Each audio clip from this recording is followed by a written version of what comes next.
Well, hello people, so it's Peter here down in the old man shed, and as you can see I've got my little night scene going again, showing off all the little lights.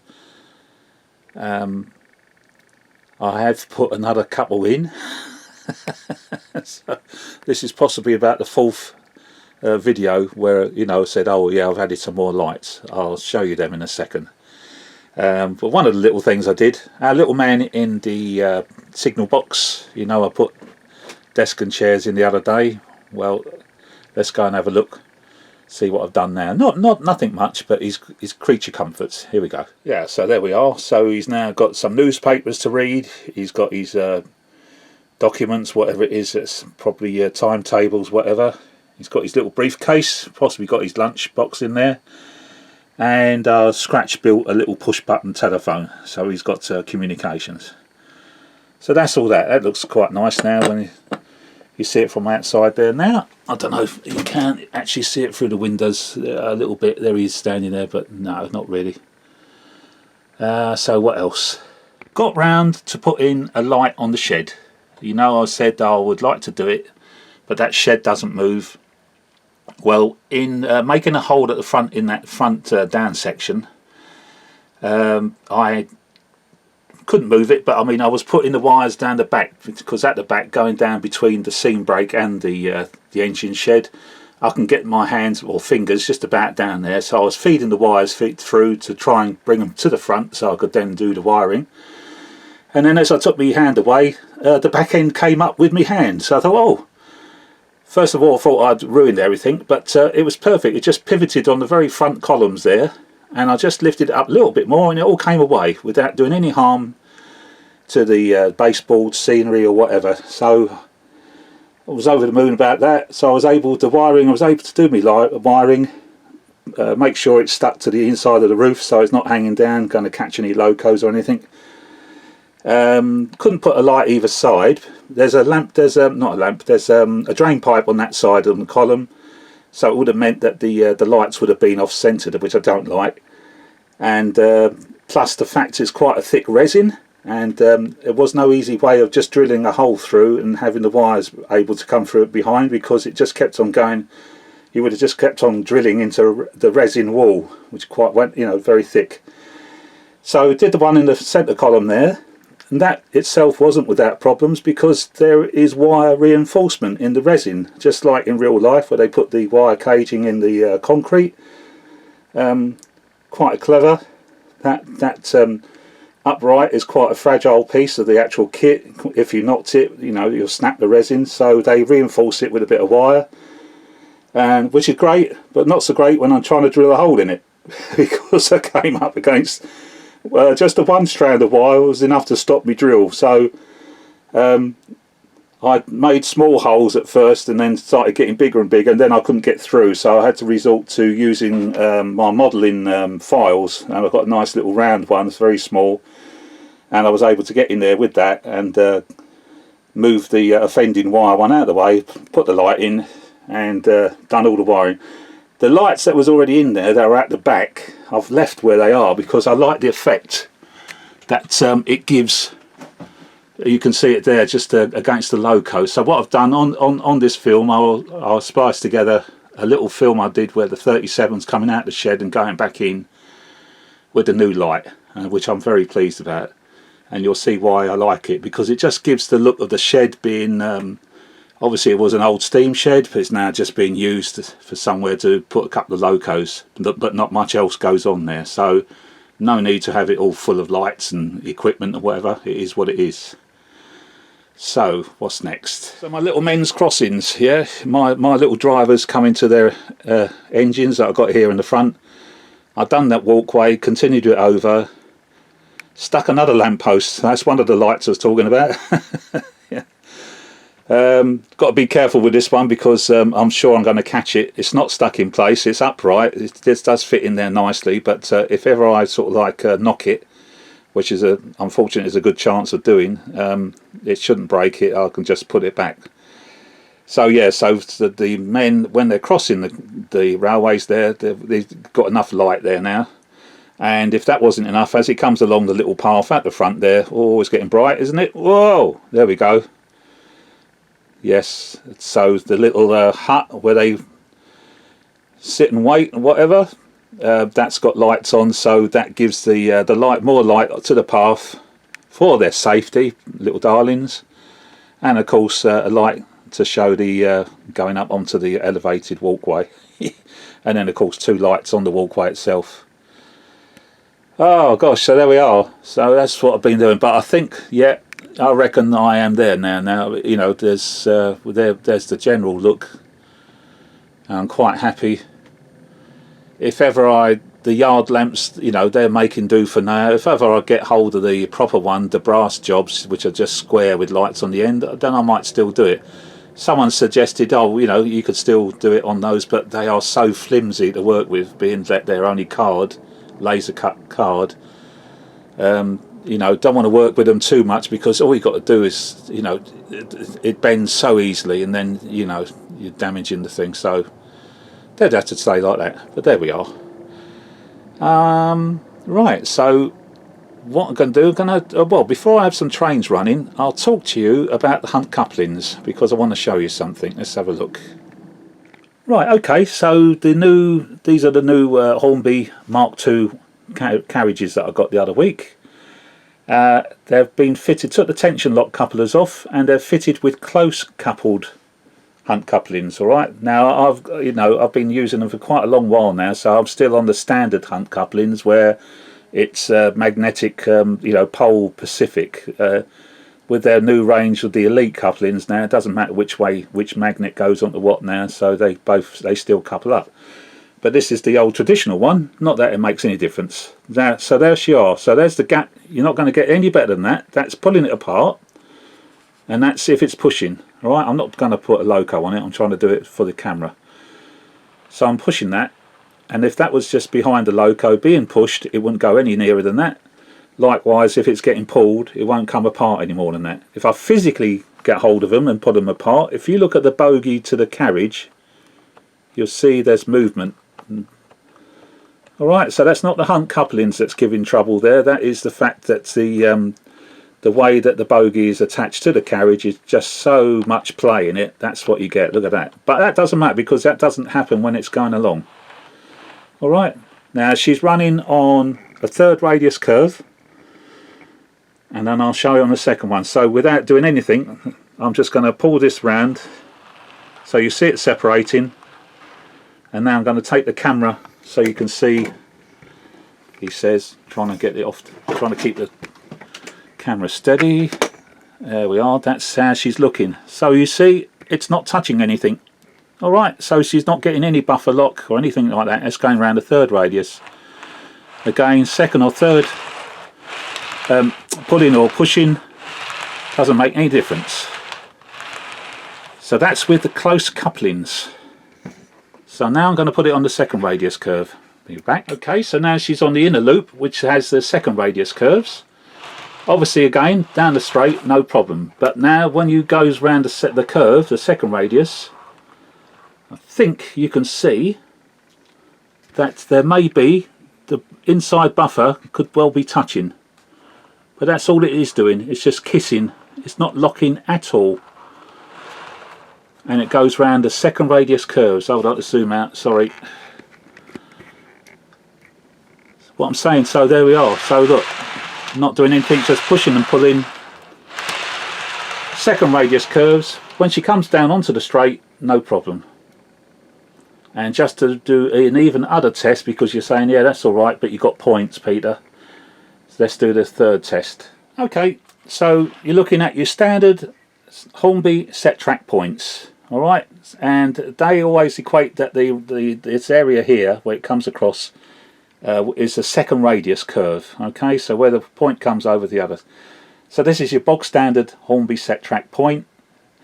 If it's going to go across this one and you've got streamline points or something like that, you're going to, well, it's going to be even simpler for you guys. So I'm just going to push the wagons across here, and as I say, they're close coupled. See what happens.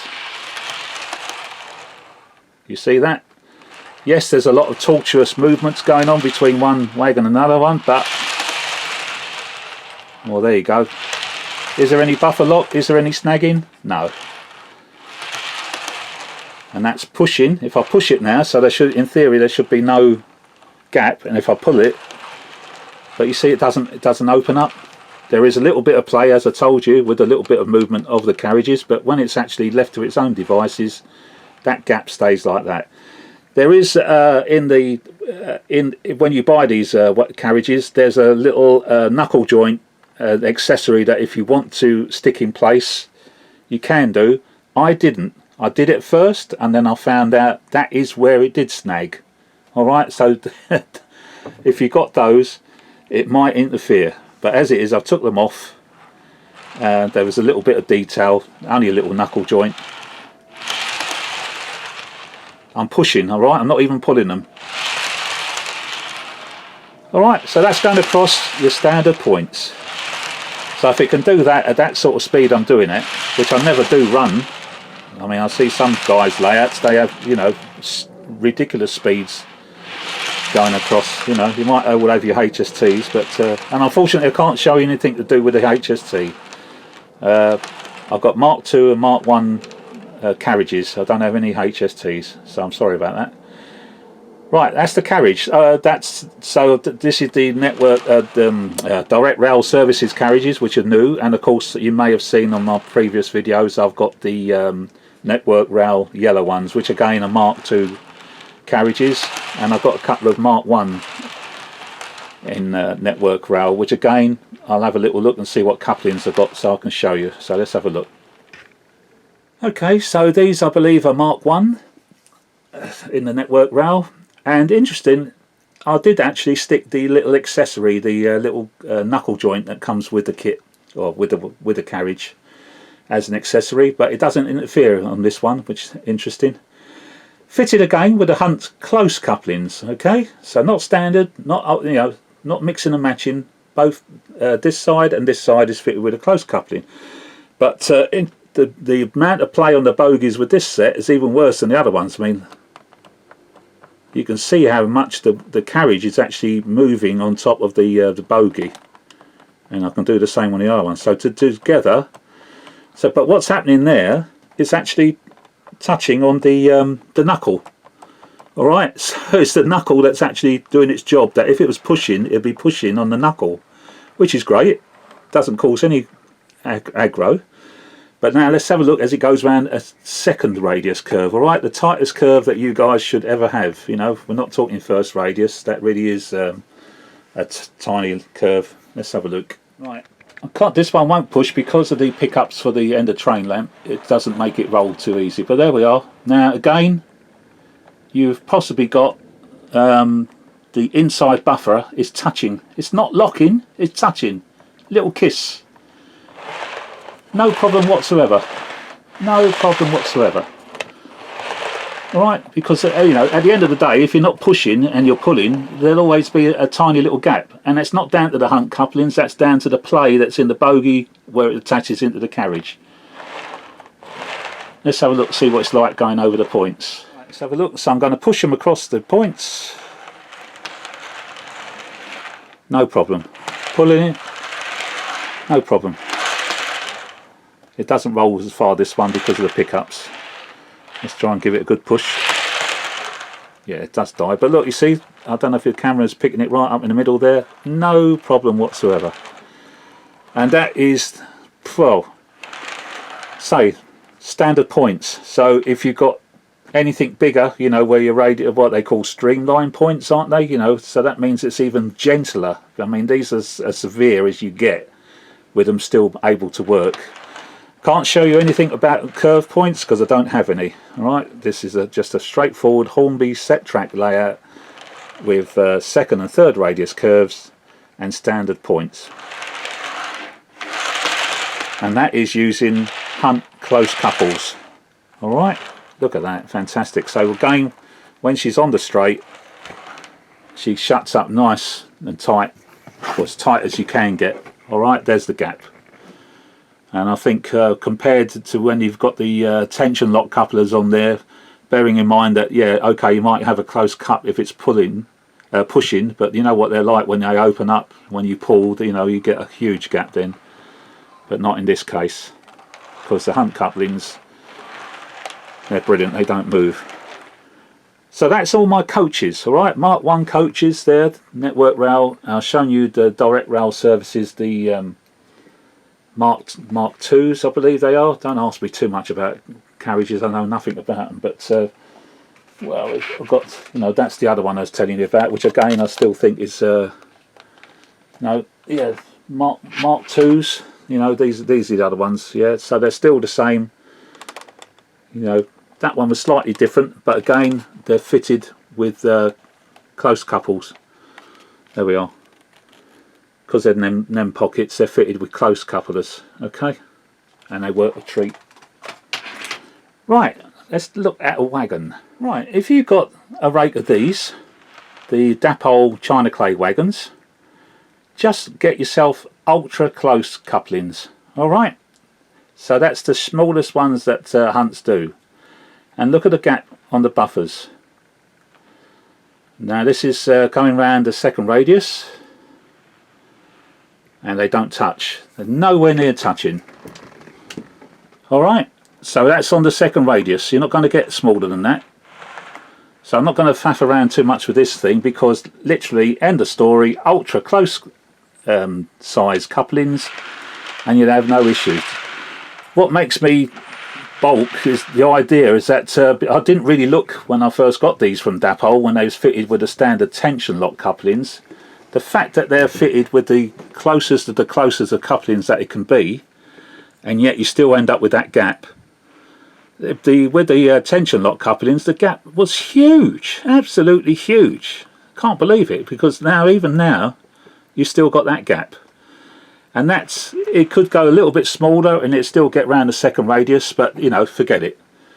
Why bother? Alright, because look, the buffers aren't even touching.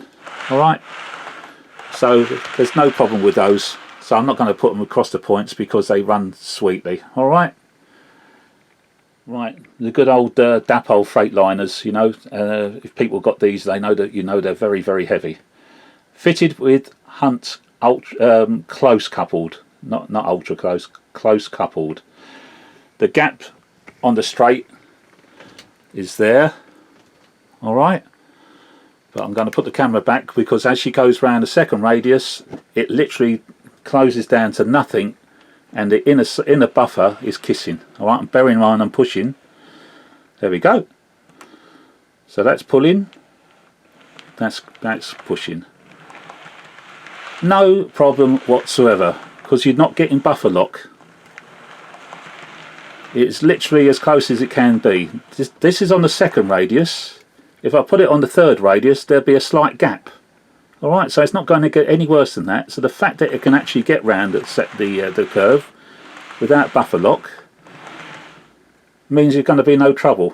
Let's have a look going across the point. Okay, so I'm going to push it across. There we are. So you see they're touching, and I've actually derailed it because I've been pushing down on the wagon at the back, so I'll just put it on. There we are. No problem.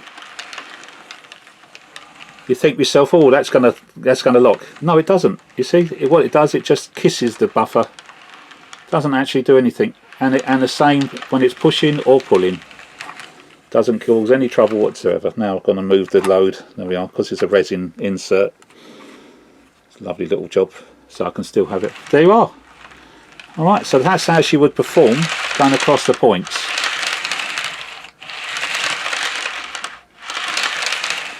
And that's all because, let's have a look, if you look underneath the wagon, because it depends, I've done it again, depends how the couplings are on the bogies. You see this one moves with the bogie, which is good. And also it's got that little, the nem pocket is that style which gives you a little bit of play. And that is fantastic. So that allows it to have that little bit of play, but hardly comes into it because the bogies do move. These bogies, yeah, you can see there's a little bit of movement. So it seems no matter what you do have, there's always that little bit of play how it's attached. All right, but you saw no problems with the second radius curve of the point. Yes, they do kiss on the buffers, left and the right. But they don't lock, they don't get behind and then lock and then derail. Alright, so there we are. Next one, let's have a look. Right, okay, we had the fantastic Curascal rugby cement wagons going around here. These are fitted with close coupling, ultra close couplings. Ultra, not close, ultra close. You can see what happens when it comes to the buffers. There's a gap there, there's a gap there. Second radius curve, it's disappearing, and the inner buffer is possibly even is touching. But you know what? No problem. Alright, so I'm going to uncouple it from the loco and just push it around. That's pushing. Alright, there's 15 wagons here. In actual fact, what I'm going to do now, there's no problem with the wagon. Hold on. I'm back again. Do you know what? I sneezed again, and unlike the last time, I took the sneeze off this time. Oh dear, I don't know what's going on. So on the straight, when you pull or push, there's a little gap between the buffers. But of course, you know, because these wagons are what they are, the buffers are sprung anyway.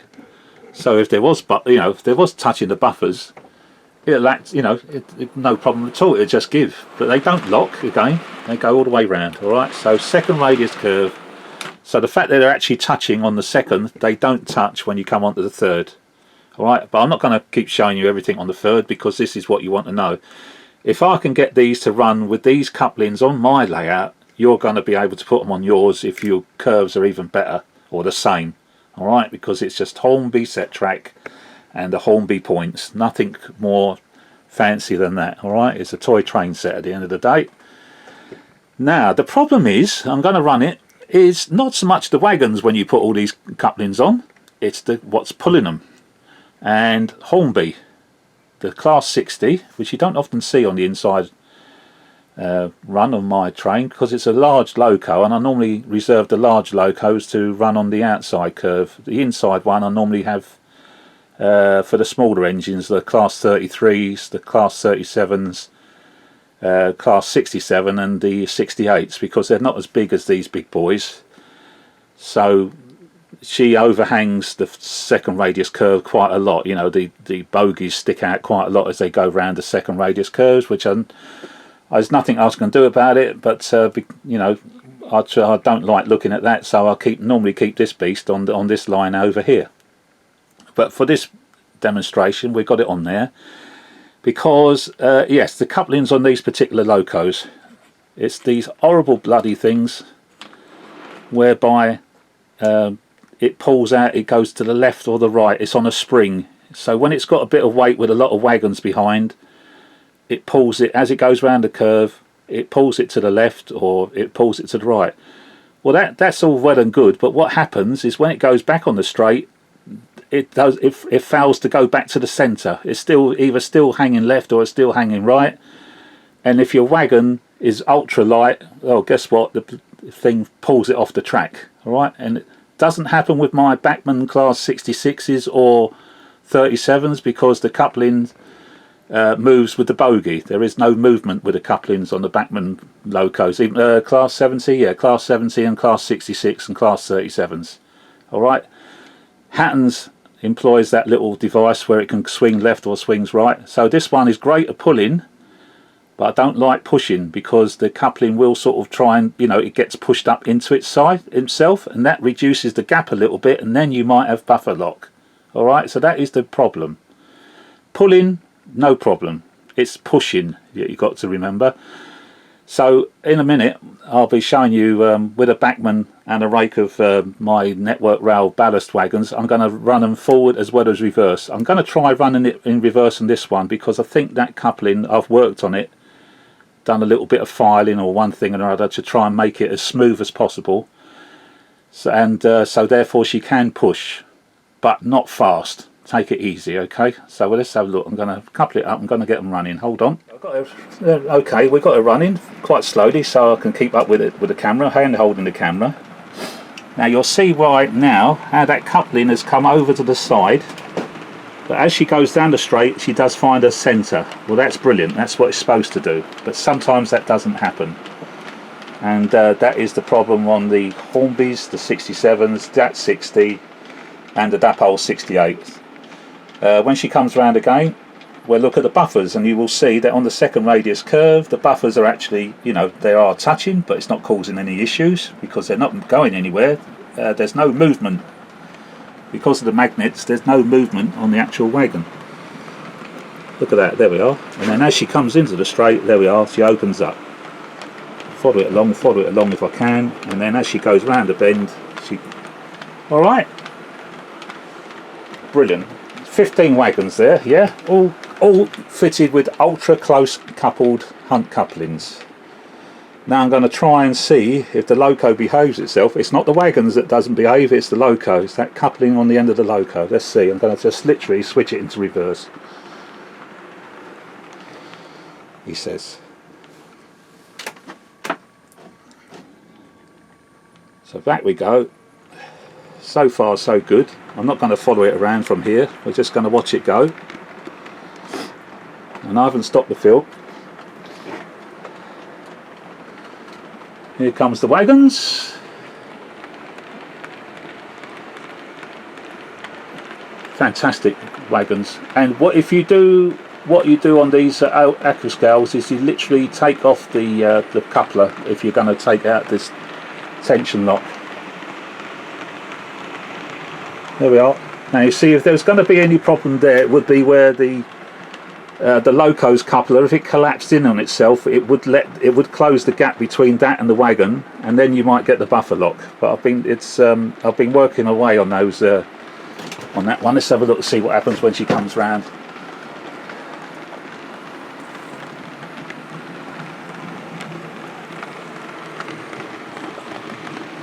You see, so she behaved herself. That's where the problem would be, that coupler, because it does come away from the buffer, and if the gap did close up anymore, when she comes to straighten up, it will be behind the buffer, but she hasn't, so that's fine. Alright, so she's running around. Alright. You might say that's not very fast. Well, I wouldn't want to do it fast, you know. I don't push things fast in reverse. Pulling, no problem. So let's just change direction again, and speed it up as well when she goes. So I'm really pleased with that joint there is straightening up as she's coming along the straight. That's good. So, and of course, obviously pulling all day long. All right, so ultra close coupled, going around a second radius curve. I don't know, and I'm thinking it will also go across the points as well, because it doesn't lock. They just kiss. If they are touching, they just kiss. Right, let's bring the other one round. Okay, this one slightly different. We have got a close couple on one wagon, and next to it we have got a standard coupling on the next wagon. All right, so just by mixing and matching, so two close couplers together was too much, and the buffers would touch or whatever. Using two standard ones just gave me a bigger gap than what I've got there, which it's not the whole point. You're trying to get the gap as small as possible, but it didn't work. So didn't want to go for the standard. It wouldn't work with the close. But I think this wagon on this side is fitted with a close coupler. The wagon on that side is fitted with a standard. So the actual coupling, as you can see, is just slightly biased towards this side. All right, you can see it's just not in between the buffers. A lot of play on these wagons with the bogies because they're on a spring. So you get all that. But look, you see, when you're pushing, that's it. It doesn't get any more than that. I'm going to push it together. I can't get them to touch by pushing. By pulling, opens it up a little bit more. Pushing that. So, and this one is getting pulled by the good old backman. So let's bring the backman round. And that coupling doesn't move. It looks horrendous. Look at the gap. Look at that. You think to yourself, that's going to get behind that buffer. But it doesn't. Because there's no movement. Look, there it is. I'm pushing, and there it is. It opens. And let's do this. Change the points, and I'm going to bring her forward, and very slowly, just so you can see it. Not so much because it's a problem, but I've got a few feet to play with. So there she is. She's coming off. You can see the tortuous swinging left and right, but look, no problem. Doesn't get behind the buffer. All right, so you can have it coming across second and third radius. Your first, you can have it coming across your standard points. Put it in reverse, and I'm going to go backwards, so we're pushing. There we are, and that's the loco doing that. Again, it looks like it's going to catch. No, it doesn't. Alright.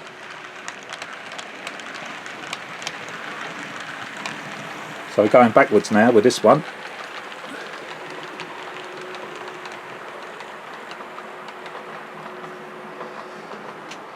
So we've got 10 of these wagons on there, they're quite heavy.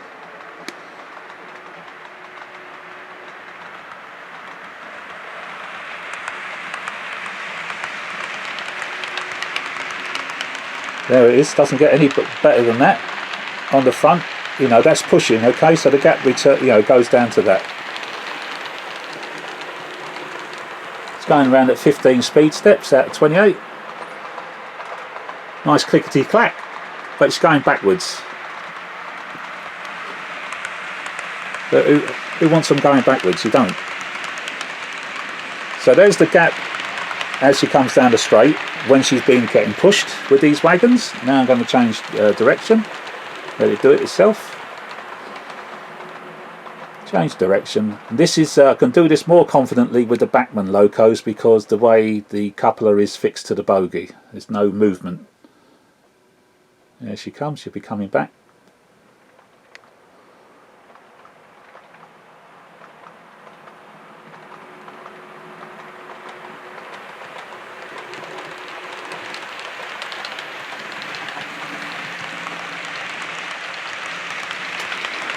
So because there's a gap on the third radius curve, I run these on the second as well, and obviously that gap, you know, goes a little bit less. But you see on my previous films that these particular wagons happily go round on the second radius curves as well.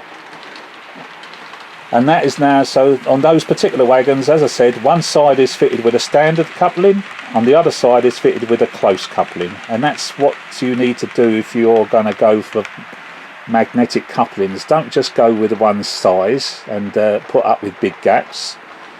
Over time, if your budget allows, get a few packs of the different sizes out there, and you can, you know, mix and match. These are the conventional couplings, so they are pole Pacific, but with their new range now, it doesn't matter what magnet you have on what wagon, it will attract to itself. So you can mix and match to your heart's content until you find a system that, you know, works for you. But as I said, the biggest thing is not so much the wagons. You can always get the wagons and the carriages, as you saw, got them all working. It's the locos that's putting them. If it's fitted with those type of couplings that move to the left and the right as it goes round the corner, pulling, yes, no problem, because they behave. It's the pushing is the problem, because they collapse in on themselves. Let's just bring the Bachmann one. I've got the Bachmann, the Hattons one here, sorry. Let's have a look at the loco on the end of that one. You see it's fitted with the hunt, but this one is one that it does, you know, well, I can't, but it will pull out and go to the left and the right, and it's, as you saw just now, I've touched it and it's actually gone in a bit more, so you can imagine that when that's pushing, the gap deteriorates because the coupling's gone in a little bit more. Let me see if I can show you. Right, so when she goes around a corner, she will pull out, and then she's spoke right, so that's how she is when she pulls out, and then she goes back into the middle when she goes on the straight. Pushing, she will take the thing out, he says, but it's stuck with a magnet. Hold on. Right, we're back. So now pushing, if that was pushing the rate of carriages or wagons, you see how far that's gone in. So because of all that movement and the fact it does this left and right business, definitely possibly will get buffer lock behind there. So this is absolutely fantastic at pulling, but I don't use it to do what I just done with the other one going around there when I just had it pushing. Alright, can get away with it very slowly, but not advisable. And that's not just the fault of the Hattons, that is the problem with the Hornby and the Dapol. Don't think not so much, no, the Helgen 33s, I think they're fixed to the bogies, I'm not sure, can't remember now. So there we are, guys and gals, that's couplings for you. That's what I'm using. All right. 99% of my stock is fitted with them. There's only one set of Hornby tankers that were so light that they just caused an issue when they had the magnetics on them, because the magnet it sort of like goes edge to edge when it went round the curve, and then as she came back on the straight, it like snapped straight again, and that it just literally jerked the wagon, which I didn't like the look of. So that's the only ones, and then I took off the large decoupling on the Hornby and fitted Bachmann's tension lock couplings small, and I've got a rake of those wagons fitted with them, and they're fine. So getting away, the only other thing I can think of, you could have your rake of wagons or carriages all fitted with magnets and just have the very last one with a tension lock coupling. So if you don't want to put the magnets on your locos, and then I guess then you're not doing anything different than what the manufacturers give you. You know, you've got your loco would have its tension lock coupling, the very first wagon or carriage of your rake of carriages or wagons would have a tension lock coupling, so therefore in theory it ought to do what the manufacturers you know, have made them to do. So you could do it that way, but for me, because my little layout is a small roundy, the thing that what's a godsend for me with the magnets is obviously that I can take off my rakes of wagons and carriages and put them, you know, take them on and off quickly. I mean, those Active scale things, 15 of those, they came fitted with tension lock couplers. Mine was so fiddly having to take them, undo them, without, you know, being so careful not to damage anything as you remove them. Now it's a breeze. You know, no issues whatsoever. Okay, so I'll have these two running with sounds on, alright, to finish off. Let's have a look.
you go then, people. Alright, so as I say, that's what's important with your couplings. It's once you get your rolling stock sorted out, the next battle is to see what type of coupling you got on the loco, because that can have a lot to do with it as well. But that's how I've done all my wagons. I've got a range of the sizes of couplings, and basically I see what works. And as I say, these ones, the aquascale ones, they're on ultra close, and they go round the second radius curve and across standard Hornby points. So if you've got even better track work than me, which I'm sure 90% of you have, you're going to have even less trouble. So don't, that's what you've got to do. Okay, so I'll finish off by saying goodbye. Thanks for watching, and I'll just stick that one, that little film on the end. If this hasn't been long enough, I'll stick the little film that I made of the engine sheds with the 37 coming out and going back in again at dusk. My dusk type lighting, which demonstrated to you just now, turning all the lights off. But yeah, so I'll finish off with that. Wish you all safe and well, and happy modelling. Thanks to all the comments I keep getting on my website. They're very nice. Good advice coming my way, which I will use if I can. But I don't think I'm going to bore you anymore with saying I'll fix new lights on. All right, I think who is it? I've been getting them from Layouts for You company. I mean, brilliant, fantastic postage and everything. Sort of order it one day, it's virtually there the next day. Fantastic, and a huge range of lights and things. But I think, yeah, spent a bit with them now, so I'm sure they're happy. As regards overloading the light system, no, because, even if you count up all these little 12-volt lights, they're running off that transformer that those strip of LED lights came with. And I don't know how many LED lights are on that strip. There's certainly more than what I've actually got on the layout. So, and I've also got 2 transformers, because what I've done, I've got the shed, the office, warehouse, whatever, the signal box, and a couple of other bits. They're all on the one circuit. So if I want, I can turn all these lights off and just leave the sheds on. Oh yeah, the refueling point, So I've got 2 circuits. So I've got one that the lights will never go off, which would be the signal box and the engine shed, and all the other lights, the street lights, everything else, they're all on another circuit. But can't be, they can be turned off, but I don't bother. Right, no, that really is goodbye now then. So thanks everybody. As I say, I'll just stick on that little film on the end of this. But thank you very, very much for watching and for subscribing. And hello to all new subscribers, and to those that are sticking with me, thank you very much. Yeah, and I'll see what you guys come up with as we're all locked down. So bye for now, people. Bye-bye. Bye.